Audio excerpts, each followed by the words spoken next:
কোন মুখ্যমন্ত্ৰী, কোন বিজেপি, কোন সংবাদকৰ্মী, কোন দল সংগঠন, কোন পালসন্ধা বুলি প্ৰশ্ন কৰিবলৈ ধৰিছে এই অসাধু চক্ৰৰ লগত, গাহৰি চিণ্ডিকেৰ লগত জড়িত এই জৈনক শশাংকই কুকুৰৰ নিচিনাকৈ ভৌ ভৌ কৰি ফুৰিবলৈ ধৰিছে যে কি কৰিব আমাক, কোনে কি হিলাব। গতিকে আমি এটাই আচৰিত হৈছোঁ, কুকুৰৰ নেচ যেনেকৈ পোন নহয়, 365 দিন পুতি থলেও যেনেকৈ কুকুৰৰ নেচ পোন নহয়, ঠিক এই ধুৰন্ধৰ এই শশাংক বোলাটোৰ নেচ কিন্তু কেতিয়াও পোন নহয়।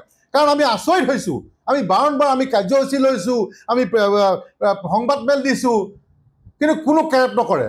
তেওঁলোকে এটা কথা কয় যে প্ৰশাসনক আমি পকেটত থৈছোঁ, এই পকেটত থৈছোঁ প্ৰশাসনক, গতিকে আমাক কোনো একো কৰিব নোৱাৰে। আজি যোৱা দুদিনৰ আগত এখন গাড়ী তেওঁলোকে চোৰাংভাৱে, যিহেতু আমি আপোনালোকে জানে, আমি বাৰে বাৰে কৈছোঁ যে বহিৰাজ্যৰ পৰা যিসমূহ গাহৰি অসমৰ মাজেদি আনি নাগালেণ্ডলৈ আনে, সেইসমূহ গাহৰি নাগালেণ্ডতহে বিকিব পাৰে, অসমত তেওঁলোকে বিকিব নোৱাৰে।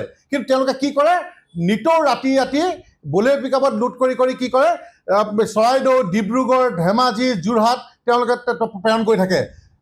আৰু কি কৰিছে, মৰা মৃত গাহৰি, আমি আগতে এইটো অভিযোগ কৰি আহিছোঁ যে মৃত গাহৰি, যে যিবিলাক মৰা গাহৰি, মৰাবিলাক কি কৰিছে, তাতে তেওঁলোকে ফাৰ্মতে ড্ৰেছিং কৰে, কি গেছ যিবিলাক ড্ৰেছিং কৰি কি কৰে, নিজৰ নিজৰ পাৰ্চনেল গাড়ীত ডিগিত গাহৰিবিলাক ভৰাই ভৰাই পেলাই আপোনাৰ অসমলৈ হালধি, আমগুৰি বিভিন্ন জেগালৈ তেওঁলোকে প্ৰেৰণ কৰি পেলাই গাহৰিবিলাক পঠাই আছে। যিহেতু তাৰ পৰা বেমাৰ সৃষ্টি হৈছে, আপোনাৰ হৃদয় ৰোগ, আজি প্ৰেছাৰ একক, আজি কেঞ্চাৰ একক, সেই মৃত যিবিলাক গাহৰি, সেই গাহৰিবিলাক খাই আজি ৰাইজৰ বেমাৰ মৃত্যু হ'ল তিলকে ঠেলি দিছে এই ধুৰন্ধৰকেইটাই।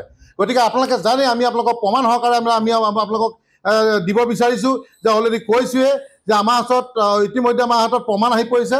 এই চাওক, আমি আপোনাৰ ফটো আপোনালোকক দিছোঁ, এইটো চাওক, আপোনালোকে এইটো চাওক ভিডিঅ', যিটো নাগালেণ্ডৰ পৰা বহিৰাজ্য গাহৰি অসমলৈ আনিব নোৱাৰে, তেওঁলোকে আনিছে। আনিতে আমাৰ স্পেচিয়েল ব্ৰাঞ্চ বাবুল শইকীয়া নামৰ এজন তৃতীয় অসম আৰক্ষী বিষয়াৰ নায়ক, তেখেতে গাড়ীখন জব্দ কৰিছে। স্পেচিয়েল চেকিঙত, নাকা চেকিঙত গাড়ীখন ধৰিছে। ধৰাৰ লগে লগে এওঁলোকে কি কৰিছে, পইচা দি কিনিব বিচাৰিলে, পইচা দি কিনিব নোৱাৰিলে, তেখেতক দাবী ধমকি দি তেখেতকে হিলাব নোৱাৰিলে। গতিকে তেওঁলোকে কি কৰিছে, পুনৰ গাড়ীখন তালে স্পীডত মানে ঘূৰাই লৈ গুচি গ'ল। তেওঁলোকে মানে অলৰেডি কব্জা কৰিব বিচাৰিলে, কিন্তু কব্জা কৰিব নোৱাৰিলে, তেওঁলোকে গাড়ীখন লৈ পেলাই তেওঁলোকে গুচি যায়। গতিকে আমি এই বাবুল শইকীয়া, যিজন তৃতীয় অসম আৰক্ষী বিষয়া, তেখেতক আমি ধন্যবাদ জ্ঞাপন কৰিছোঁ। আৰু আমি তেখেতক আপোনালোকৰ যোগেদি এটা তেখেতে যি আমাৰ থলুৱা পালকৰ কথা চিন্তা কৰি আমি যেনেকৈ অসমীয়া যুৱ মঞ্চই মাত মাতি আছোঁ, তেনেধৰণে তেওঁ কোনো টকা পইচা চিন্তা নকৰি, কোনো ভয় ভাবুকিলে তেখেতে কেয়াৰ নকৰি, তেখেতে যে এই গাড়ী যে ধৰিবলৈ তেখেতে সক্ষম হৈছিল, গাড়ী উভতাই নাগালেণ্ডলৈ পঠিয়াই দিলে যি সক্ষম হৈছিল, আমি তেখেতক বিশেষ এটা সম্বৰ্ধনা আমি তেখেতক দিম। আপোনালোকৰ যোগেদি আমি আজি সংবাদমেল যোগেদি আমি জনাইছোঁ। আৰু লগতে এটা কথা ক'ব বিচাৰিছোঁ যে এই ধুৰন্ধৰ শশাংক বোলাটোৱে যিদৰে আজি অসমৰ থলুৱা পালকক মাধৰ মাৰিছে, আচৰিত হৈছোঁ। গাঁৱত আপোনালোকে যাওক, দুখীয়া ৰাইজে গাহৰি পোহপালন দি কাৰোবাৰ বেমাৰ হৈছে, বেমাৰ চিকিৎসা কৰিছে। কোনোবা আজি কলেজত এডমিশ্যন ল'বলৈ পইচা নাই, গাহৰি এটা বিকি কলেজত এডমিশ্যন লৈছে, কিন্তু এতিয়া হাহাকাৰ হৈছে। শ গাহৰি আজি বিকিব নোৱাৰা ফলত কি হৈছে, পালকৰ হাহাকাৰ সৃষ্টি হৈছে। কিন্তু ইয়াত কাণসাৰ নাই আমাৰ বিভাগীয় কৰ্তৃপক্ষৰ। গতিকে আমি মুখ্যমন্ত্ৰী ডাঙৰীয়াক এটাই অনুৰোধ জনাইছোঁ, যি আপুনি সোণৰ অসম গঢ়া লক্ষ্য, যি গাহৰি পালকসকলৰ লৈ পেলাই আপোনাৰ যি আপুনি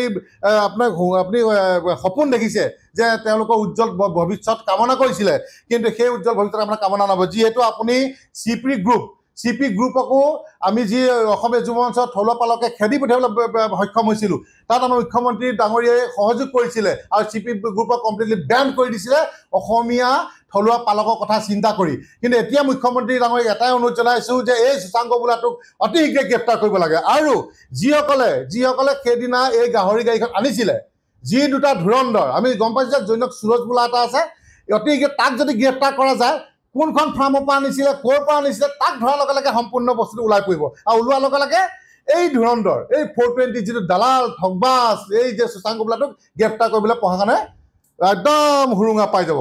আৰু লগতে এটা কথা ক'ব বিচাৰিছোঁ, এই মৃত গাহৰি, যিটো মৰা বীজাণু লগা গাহৰি এখন মাৰুতি ভানত লৈ আহিছিলে, তেখেতৰ ফটো আমি আপোনালোকক দি দিছোঁ। সেইজনকো যদি ধৰা যায়, তাকো যদি গ্ৰেপ্তাৰ কৰা যায়, আপোনাৰ আৰক্ষীয়ে তেখেতক আপোনাৰ এনকুৱাৰীলৈ যেন অনা যায়, জল্লাদ পথে ওলাই পৰিব যে গাহৰি মৃতক মৰা গাহৰি ক'ত গেছ দি চফা কৰে, ক'ত আপোনাৰ ক'ৰ পৰা কেইটা গাহৰি আহে আৰু ক'লৈ নিয়ে, ক'ত ক'ত তেওঁলোকে ছাপ্লাই দিছে, সকলোখিনি জল্লাদ পথে ওলাই পৰিব। গতিকে আমি আজি আপোনালোকক সংবাদমেল যোগেদি এইটোৱে আমি অসম চৰকাৰক অনুৰোধ জনাইছোঁ, আমাৰ সন্মানীয় মুখ্যমন্ত্ৰীক আমি অনুৰোধ জনাইছোঁ, তেখেতক হাতযোৰকৈ প্ৰাৰ্থনা জনাইছোঁ, থলুৱা পালকৰ কথা চিন্তা কৰক। যেনেকৈ অসমৰ জনগণৰ কথা আপুনি চিন্তা কৰি আজি লাখ লাখ যেনেকৈ আপুনি চাকৰি দিছে নিবনুৱাক, ঠিক তেনেদৰে আপোনাক এটাই কথা আমি অনুৰোধ জনাইছোঁ যে থলুৱা পালকৰ কথা চিন্তা কৰক। কাৰণ কেলৈ তেওঁলোকে গাহৰিটো পোহোঁতে আজি তেওঁলোকক খুৱাওঁতে বোৱাওঁতে কিমান হাজাৰ হাজাৰ টকা লাগিছে। গতিকে সেই গাহৰিটো বিক্ৰী হ'লেহে তেওঁলোকে সেই পইচাটো ঘূৰাই পাব। বা আজি ঘৰত ৰোগীয়া মানুহ আছে, আজি পঢ়া শুনা ল'ৰা ছোৱালী আছে, এখন ঘৰ চলি আছে, চব শেষ হৈ গৈছে এই ধুৰান্ধৰ জৈন্যকে সূচাংক বোলাটোৰ কাৰণে। গতিকে ইয়াৰ ওপৰত অতি শীঘ্ৰে এটা উচ্চ তদন্ত কৰিব লাগে আৰু বিহিত ব্যৱস্থা ল'ব লাগে। অন্যথা কিন্তু আমি মুখ্যমন্ত্ৰী ডাঙৰীয়াক আমি এটা কথা ক'ব বিচাৰিছোঁ যে প্ৰমাণ সহকাৰে আজি আমি DC আমাৰ শিৱসাগৰ DC নিমাত, আমাৰ শিৱসাগৰ SP ছাৰ যি নিমাত, কিয় নিমাত?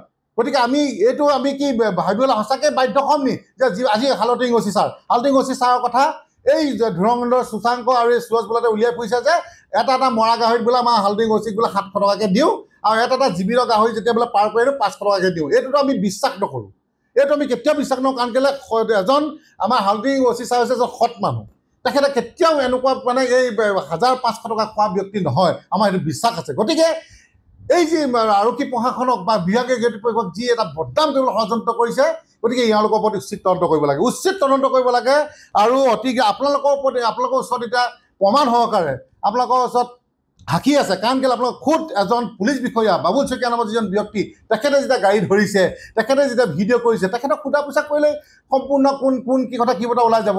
আৰু ওলাই যোৱাৰ লগে লগে সেই যিজনক গ্ৰেপ্তাৰ কৰাৰ লগে লগে কোনখন ফাৰ্মৰ পৰা আনিছে, কি আনিছে, গোটেই জল্লাদ পথত ওলাই পৰিব। একদম সহজ হৈ আছে। গতিকে অতি শীঘ্ৰে যদি এই ধুৰন্ধৰকেইটাক গ্ৰেপ্তাৰ নকৰে, আমি এসপ্তাহ সময় আমি বান্ধি দিছোঁ প্ৰশাসনক, যদি উচ্চ এটা তদন্ত ইয়াৰ ওপৰত ঘোষণা নকৰে আৰু এইসকলক এই যি জৈন্যক সূচাংক জৈন্যক সুৰজক যদি অতি শীঘ্ৰে গ্ৰেপ্তাৰ নকৰে, আমি কিন্তু অতি শীঘ্ৰে অসমীয়া যুৱ মঞ্চ, ছাত্ৰ মুক্তি সংগ্ৰাম সমিতি আৰু আপোনাৰ ছাত্ৰ মুক্তি সংগ্ৰাম সমিতি আৰু অসমীয়া যুৱ মঞ্চই আমি এটা বৃহৎ কাৰ্যসূচী আমি হাতত ল'বলৈ গৈ আছোঁ। আৰু ইয়াৰ বাবে জগৰীয়া হ'ব চৰকাৰ তথা প্ৰশাসন। যিকোনো খবৰৰ বাবে যোগাযোগ কৰক 7099017330 লগতে 7099017110 নম্বৰত।